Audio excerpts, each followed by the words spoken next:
Reading from Srimad Bhagavatam, Canto 11, Chapter 12, Text 19.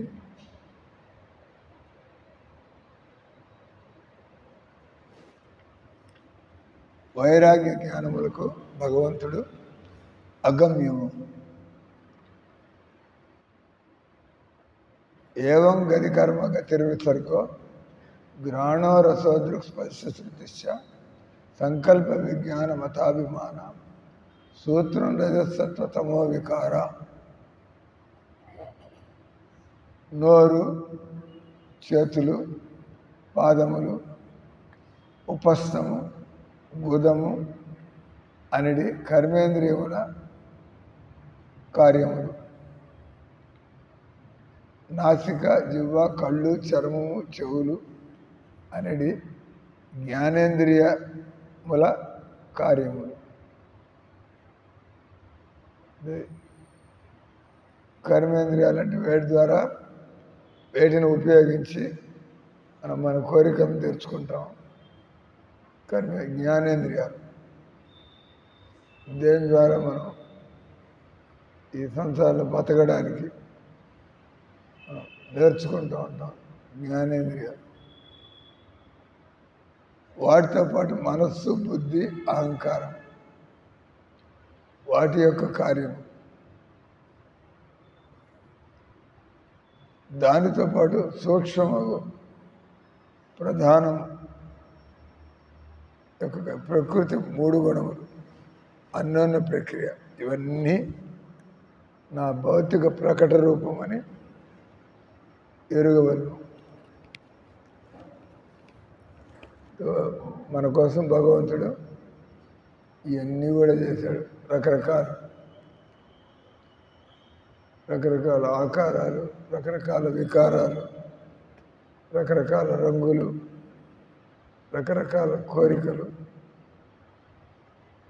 కానీ కృష్ణుణ్ణి పొందకుండా మనం హతాశులుగా ఉంటాం. కృష్ణుని పొందకుండా ఏం చేసుకున్నా కూడా, ఎందుకంటే ఆత్మ భౌతిక భోగాలతో ఆత్మ సుఖాన్ని పొందలేదు. సుఖం తెలియక ఈ సుఖాలు వెనకబడ్డం తప్పితే దొరికేదండి. ఇక్కడ మనం అడుగుతున్న భగవంతుడు ఎందుకు ఇంత విశాలమైనటువంటి, అద్భుతమైనటువంటి, విచిత్రమైనటువంటి సృష్టి. ఇక్కడ మనమంతా కూడా మతి పోగొట్టుకున్న వాళ్ళే. ఎప్పుడైతే మనకి అనుభవం పండుతుందో, గురువు దొరుకుతాడో, జ్ఞానం కలుగుతుందో, మనకి సాధన మార్గం తోడవుతుందో, అప్పుడు మనం వీటన్నింటినీ తోసి పారేసి ఇక్కడ మనం ఒక దాసుడిలాగా, సేవకుడిలాగా మనం బతుకంతా కూడా భగవంతుడి సేవ. అన్ని పక్కన పెట్టి సర్వధర్మాన్ని పరిత్యజ్య. భగవంతుడు ఈ పని కోసం మనల్ని పంపించాడు. మనం సొంత పనులు పెట్టుకుంటున్నాం. సొంత పనుల వల్ల తలనొప్పులే మనకి పెరుగుతూ ఉంటాయి, కలుగుతూ ఉంటాయి. కాబట్టి ఇక్కడ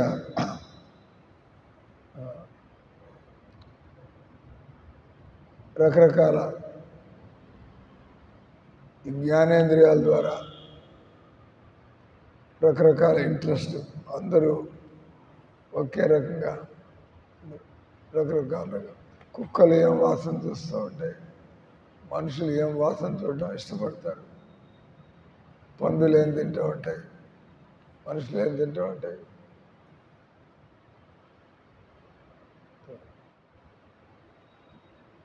మిగతా జంతువులు బందీ అయిపోతాయి. జంతువులు బతుకంతా ఎడ్ల బండి లాగుతూ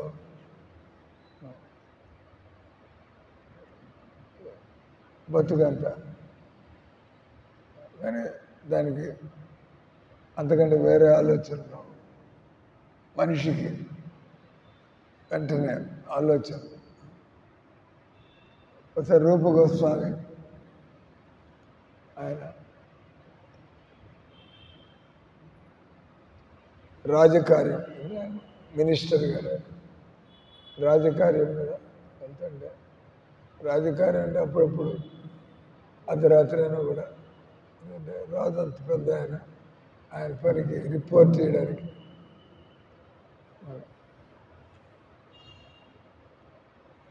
అప్పుడు మామూలుగా ఎక్కడ మన పరిసరాల్లో శబ్దం అయితే ఎవడొచ్చాడు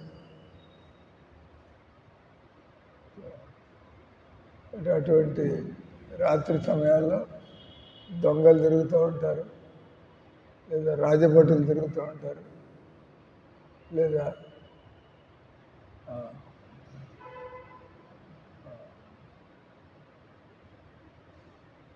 రాత్రి టైంలో నిశాచరు. అది వినేప్పటికీ రూపుకొస్తానికి నా బతికేది ఇక్కడ జస్ట్ విన్నాడు. ఎవడైతే రాజుగారికి సేవకుడు అవుతాడో ఆయన ఎప్పుడు ఏం పని చేయమంటే దానికి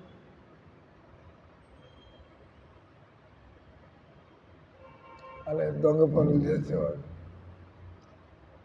కనిపించకుండా. అప్పుడు ఆయన ఇదేమన్నా బతుకేది, దేనికోసం బతకాల ఆలోచన మారిపోయింది. వెంటనే చైతన్య మహాప్రభువుని కలుసుకునే అవకాశం కలిగింది. తెలిసిపోయాయి జీవేర స్వరూపాయ కృష్ణేర నిత్యదాస్. దాసులం మనమంతా ఇక్కడ. ఎవడు కూడా మీకైనా మీరు విజయం పెట్టుకోవచ్చు, మీకైనా వాళ్ళు పెట్టుకోవచ్చు, మీరు అనుకోవచ్చు పెత్తనం చేస్తున్నారు వీళ్ళ మీద, కానీ మీరు కూడా దాసులే కదా. మీరు కొంతమంది మీరు పెత్తనం చేస్తాం, మేము కొంతమంది మేము పెత్తనం చేస్తాం, మా మీద కొంతమంది పేరుగా అందరి మీద. కానీ ఎవరు భగవంతుడిని లక్ష్యంగా పెట్టుకుని పని చేయకపోతే ఈ పనులన్నిటి వల్ల మనం బాస్ అయ్యేది లేదు, ఈ పనుల వల్ల మనం సుఖపడేది లేదు. ఒక జన్మ మనం ఏమి ఆశించకుండా బస్ ఏంటంటే ఈగోలెస్, అహంకారం లేకుండా. ఎవరికైతే బాగా కొవ్వు బట్టి ఉంటుందో నేను ఈ శరీరం వాళ్ళు ప్రతి దానిలో వాళ్ళ మనసు అడ్డం వస్తూ ఉంటుంది. నాకు చెబుతున్నాడండి నేను ఎందుకు చేయాలి, అహంకారం. కానీ ఎప్పుడైతే మనకు తెలుస్తుందో మనం భగవంతుడి దాసుడు. ఇక్కడ ఆల్రెడీ మనం చేస్తున్న పని భగవంతుడికి సేవ, నో ఈగో ప్రాబ్లం. అందుకే భక్తులు వాళ్ళు బీటెక్లు చదువుకున్నా, ఎంబీఏలు చదువుకున్నా చాడు ఏ పని చూపులు పట్టేసుకుంటారు, గుడ్లు చూస్తారు, చూస్తున్నారు. దేవుడికి ఈగో లేదు కాబట్టి దేవుడి సేవ కావాలి. దేవుడి సేవ ఏదైనా కూడా మన జీవితాన్ని పవిత్రం చేస్తుంది. గొప్ప సేవలు, చిన్న సేవలు అట్లా అన్ని సేవలు దేవుడికి చేసిన ఏ సేవను గొప్ప సేవ. నేను ఆ సేవ దేవుడికి చేస్తాను అంటే సాధారణమైన సేవ కాదు. ఆ రకంగా ఇక్కడ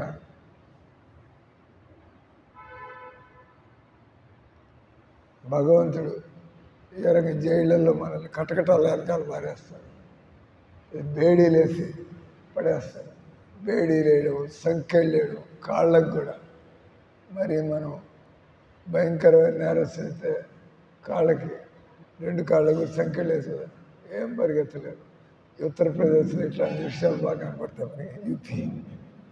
యూపీలో దొరికాడంటే బేడీలు వాడు కొట్టలేడు, ఏది తీసుకుంటాడు, 2 చేతులు కట్టేస్తే ఏది తీసుకుంటారు. 2 కాళ్ళకి బేడీలు వేస్తే ఏం పరిగెడతారు, డేక్కుంటాం ఇటు పోలీసు ఒకడు కొడతాడు అనగానే పారిపోవాలని చూస్తున్నాం. అంటే ఇవన్నీ కూడా భగవంతుడు మనకి ఈ శరీరం అనేటువంటి మామూలుగా జైల్లో గళ్ళ చొక్కాలు వేస్తారంట. సినిమాలు చూసారు ఎప్పుడైనా? గళ్ళ చొక్కాలు వేస్తారంట. గళ్ళ చొక్కాలు వేసి దాని ఒక నంబర్ ఉంటుంది. అందరి పేర్లు ఎవడు గుర్తుపెట్టుకుంటాడు. నేను వస్తూ ఉంటారు, పోతూ ఉంటారు, ఎంతమంది పేర్లు అంటే వాళ్ళు కేవలం వాళ్ళకి ముందు వెనక నంబర్ ఉంటుంది. ఖైదీ నంబర్ 64 వాడు రావాలి, పేర్ల కర్లా వాడు ఉంటాడు, పోతూ ఉంటాడు. ఇక్కడ వాడి పేర్లు ఏవైతే మనకి అసలు పని కావాలి. వాడి నంబర్లు గళ్ళ చొక్కాలు వేస్తారు, మధ్య గడిలో నంబర్ ఉంటుంది. ఆ రకంగా మనందరికి కూడా చొక్కాలు. ఈ శరీరం అనేటువంటిది మనం చేసిన పాడి పనులకి ఈ శరీరం మనకి భగవంతుడు మనకి మామూలుగా శరీరం ఏదో గొప్ప అనుకుంటూ ఉంటారు జనాలు. అనుభవించడానికి నేను మనిషిగా పుట్టా అట్లా. శరీరదారులంతా కూడా ఈ ప్రకృతికి బానిసలే. ప్రకృతే క్రియమాణాన్ని గుణైకర్మాణి సర్వస అహంకారాభిమూఢాత్మ కర్త ఇది మనితే. మీరు చేస్తున్న అన్నీ కూడా భగవంతుడు మిమ్మల్ని తోస్తున్నాడు. అలాంటి ఆలోచన తెచ్చి భగవంతుడు మీకు మాత్రం ఓపికనిచ్చి తోస్తున్నాడు. కానీ భగవంతుడికి చేస్తున్నా మనకు వస్తుంది. అది కొద్దిగా గమనించుకుంటాం. మీరు చేయాల్సిన అంతే పని మాత్రం చేయాలి. మీరు ఇంట్లో ఉంటే మీ కూతురు కొండి పెట్టాలా లేదా? ఎక్కడికి పోయినా కూడా ఎవరి పని వాళ్ళది. వాడు ఉద్యోగానికి పోతే మీరు ఇంట్లో కొంచెం గోళ్ళు కలిగి కూర్చుంటారు. అదే ఉద్యోగానికి పోయారు, అదే వచ్చి కొండి పెట్టాలి. నేను ఎందుకు ఉండాలి కూర్చుని వెళ్ళి పని చేస్తానంటే తెలివితేటలున్నాయంటే గెట్ డౌన్ టు వర్క్, పని చేయడానికి తయారవ్వ. ఈ రకంగా మనం ఎందుకు పని అంటే మనకి విసుగొస్తుందంటే మనం అది ఇతరుల కోసం పనిచేసినప్పుడు మన మనస్సే మారదు. మనకి మనసు మారుతాడు, ఉత్సాహం కలుగుతుంది. ఎవడు పని చేసినా చేయకపోయినా మేము అదేం చేస్తాం. పాపాల భైరవుడు ఇక్కడ కూర్చున్నాం.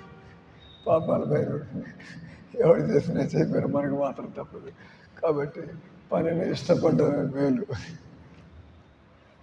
తప్పక పని చేయాల్సి వస్తే మీరు తిట్టుకుంటూ మనం ఉసిరి పంట చేయడం కంటే పని చేయాల్సి వస్తే ఇష్టపడే పని చేయడం. హాఫ్ మైండెడ్, హాఫ్ హార్టెడ్, మనసు లేకుండా పని చేస్తుంది ఎవరు స్వీకరించదు దాన్ని. ఎప్పుడు పని చేస్తుంది భగవంతుడు కావాల్సింది మనసా పని. భగవంతుడు ఈ పనులన్నీ చేసేది మనసు దేవుడి మీద తిరగడం కోసం. లోపల ఎందుకు వచ్చిందిరా బాబు తప్పటం లేదు ఈ పని చేస్తాను. ఎంత చేసినా కూడా మీకు ఆనందం ఏం కలగదు.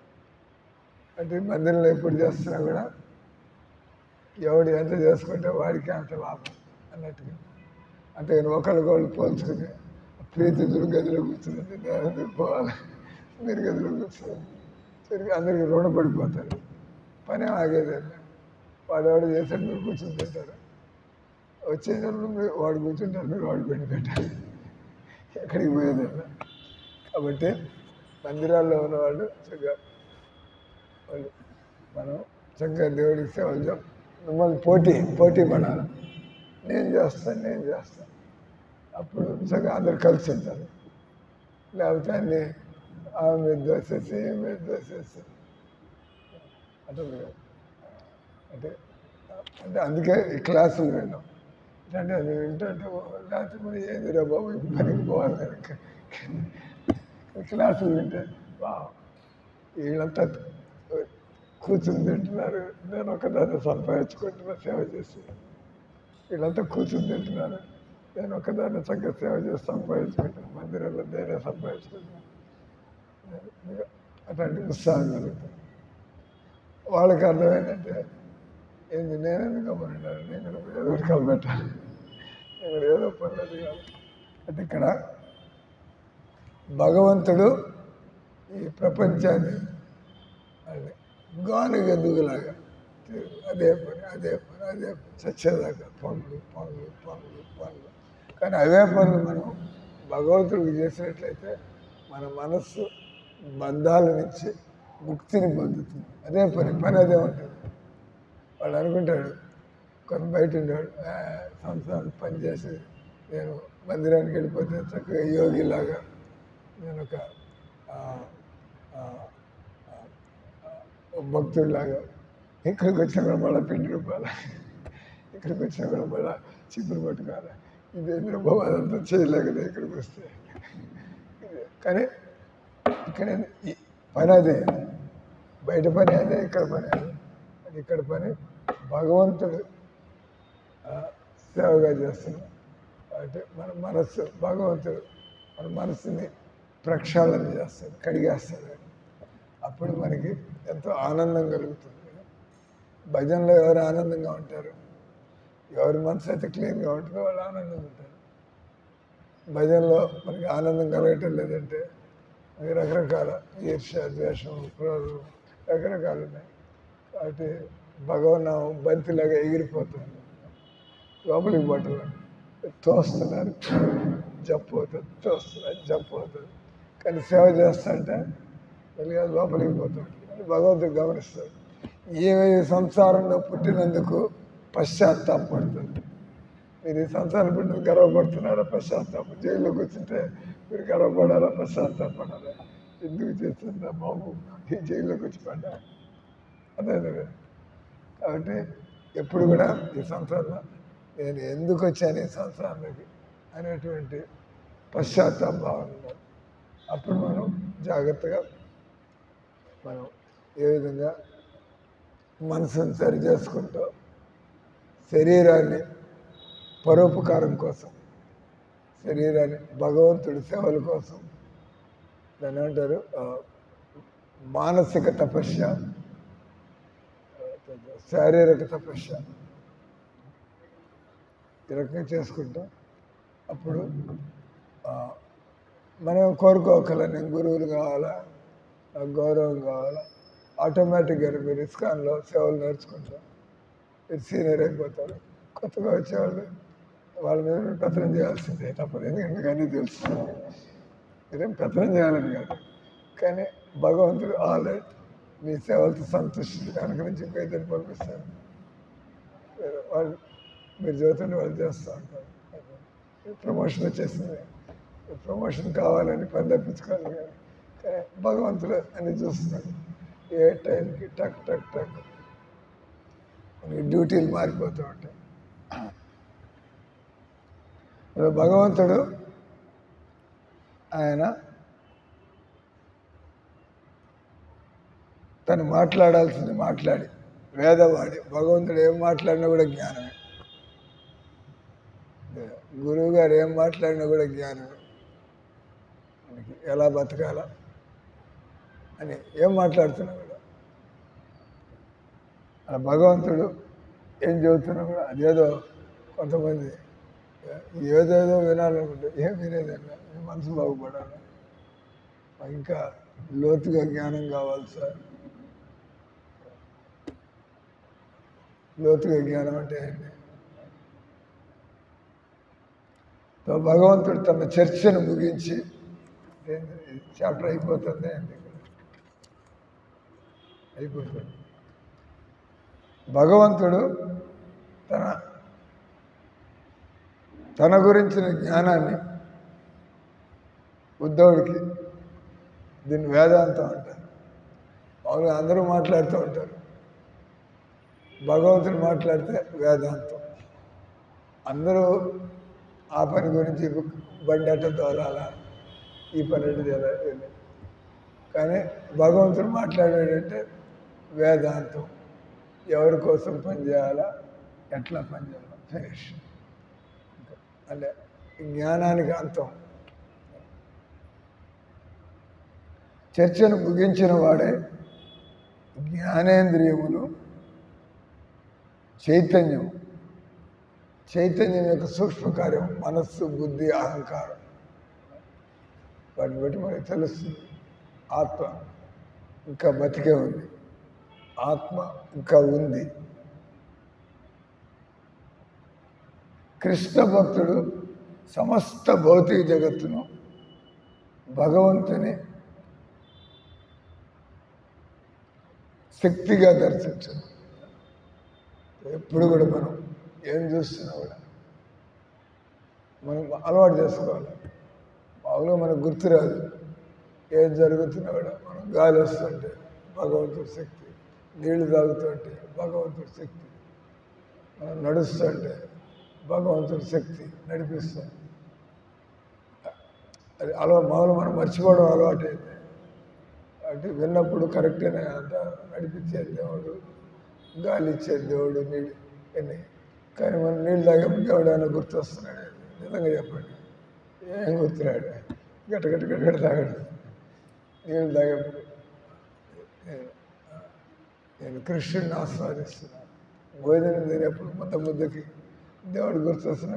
మీరు అహంకారంలో నాకు అంటే ఈరోజు వాణి వండింది, ఈరోజు రైతం వండింది, ఇట్లాంటి ఆలోచనలు వస్తుంటాయి. మీరు ముద్ద తింటుంటే దానిలో తినగలుగుతున్నావు అంటే దేవుడు, తినగలుగుతుందంటే దేవుడు. జఠరాగి అహం వైశ్వానరో భూత్వా ప్రాణినాం దేహమాశ్రిత ప్రాణాపాన సమాయుక్త పచామ్యాన్నం చతుర్విధం. 15 అధ్యాయులు భగవంతుడు తినడం వరకు మీ పని. ఆ లోపల చెక్కి అంటే రోలు, అది మనం తిన్నది ఎట్లా గుజ్జు అవుతుంది, ఎట్లా రక్తంగా మారుతుంది, ఇక తెలుసా? ఏమీ తెలియదు. తినడం వరకు తెలుసు. ఆ లోపల ఏం జరుగుతుంది మనకి అంటే నిజంగా ఒప్పుకోవాలి, దేవుడే చేస్తున్నాడు. మీరే తిండిని రక్తం చేసుకోగలిగితే మీకు రక్తహీనత ఎందుకు ఉంటుంది? మీరు గొప్ప వ్యక్తి అయిపోయి ప్రపంచంలో అందరి రోగాల్ని నయం చేయొచ్చు. మీ చేతులు ఏం లేదు. దేవుడు ఎవరికి ఎంత జీర్ణశక్తి ఇస్తే అంతవరకు జీర్ణం అయ్యేది. కాబట్టి భగవంతుడు అంతా ఆయన చేస్తున్నాడు. ఆ రకంగా మనం పనులు చేస్తున్నప్పుడు, అందుకే పని ఫెయిల్ అయితే పని చేశారో చూసుకోండి. పని ఫెయిల్ అయితే మీరు నిరాశకు గురి కాకండి. ఎందుకంటే భగవంతుడు ఫలితం ఇచ్చేది.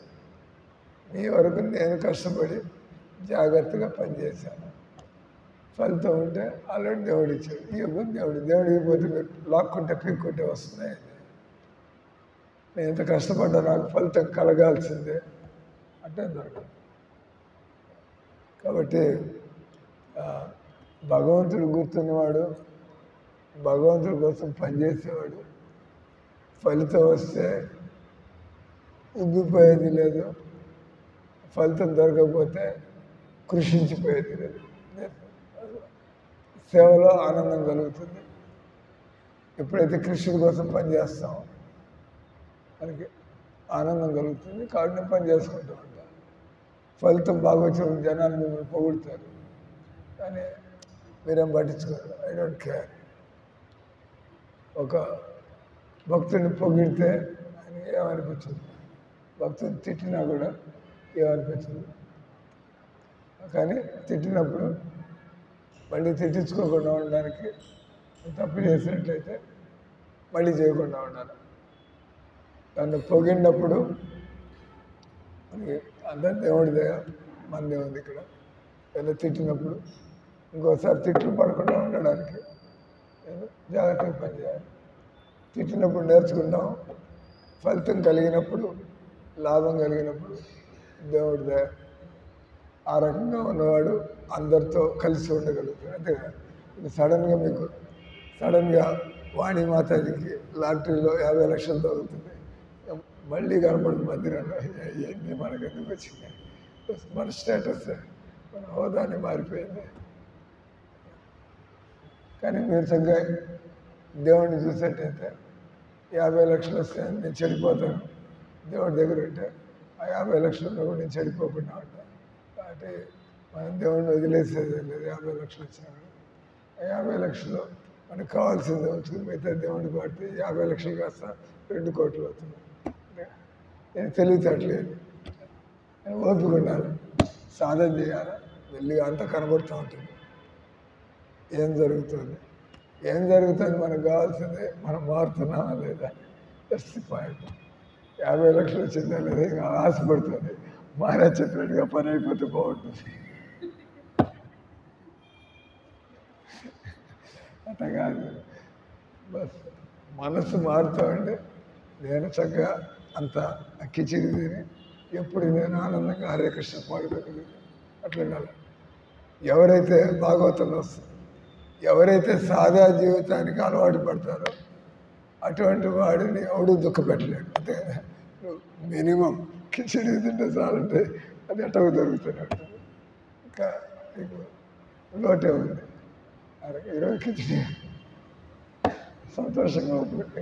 కిచిడి మాకు తెలిసి బుధవారాలు కిచిడి ఉంటుంది. అలాగే కాబట్టి ఇక్కడ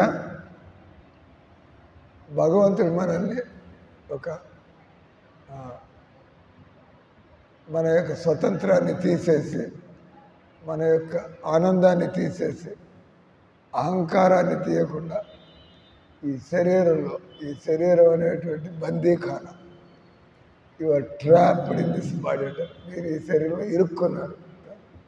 ఎప్పుడు దాకా మీ ఆలోచనలు ఈ శరీరం వైపు వెళ్తున్నాయో, నాకిట్లుంది నాకట్లుంది అంటే మీరు ఈ శరీరంలో ఇరుక్కున్నట్టుగానే మాట్లాడుతున్నారు.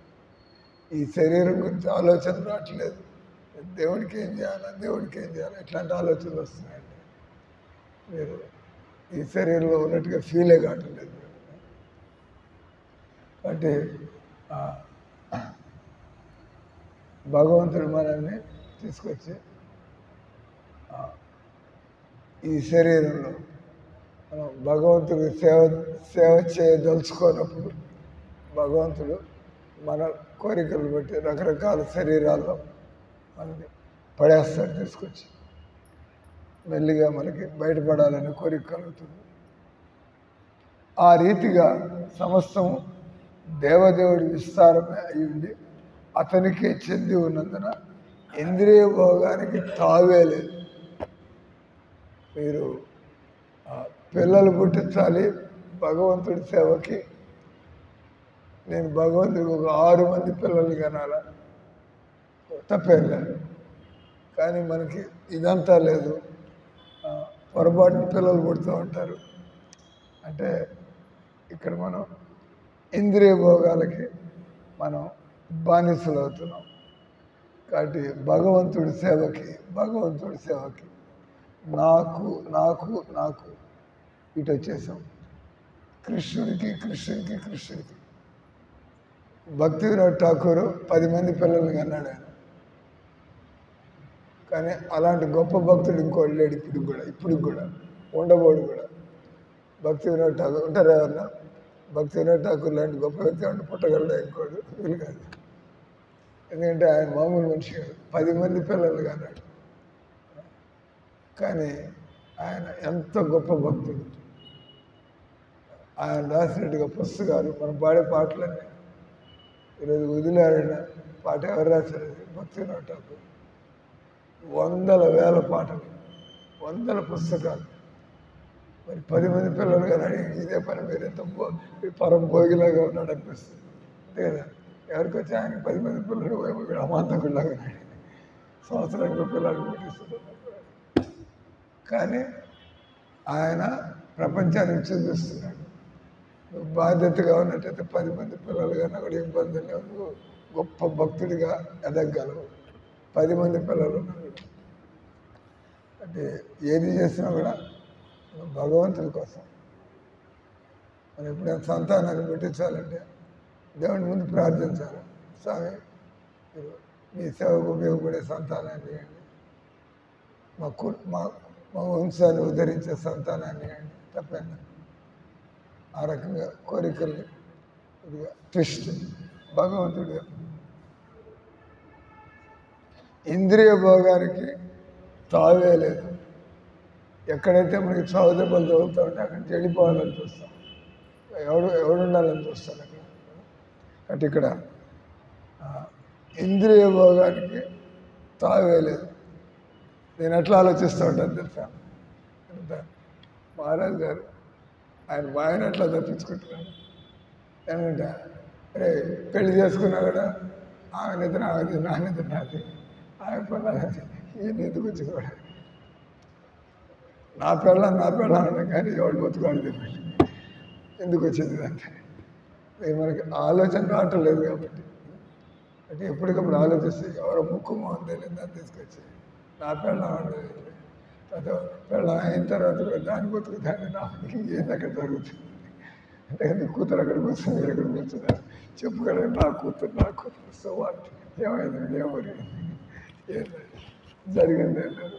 మీ కూతురు డబ్బులు ఇస్తుంది అనుకుంటారు కండి నన్ను ఇక్కడ కూతురు ఇక్కడ కూర్చోబెట్టి డబ్బులు పంపిస్తుంది అది మీ తలరాతలో ఉంది కాబట్టి అందరు కూతురు పంపిస్తున్నారా చక్కగా దేవుడు సేవ చేసుకుంటున్నారు కాబట్టి మీ అమ్మాయికి అక్కడ బుద్ధి పుట్టలేదు అమ్మకి డబ్బులు పంపించాను మీకు అర్థమవుతుంది లేదా మా అమ్మాయి చాలా మంచిది అనుకుంటే తోకాడిస్తుంది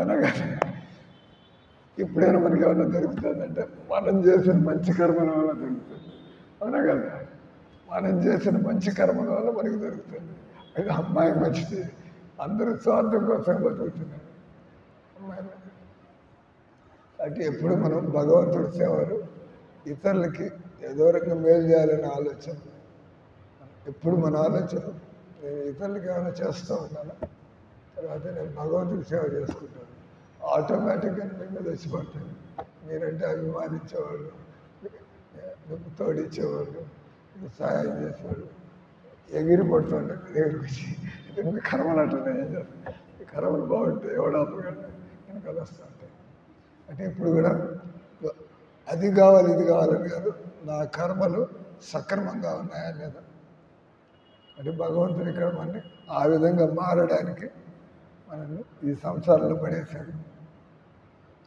భగవంతుడిని ఎరిగిన వాడు ఈ జగత్తులో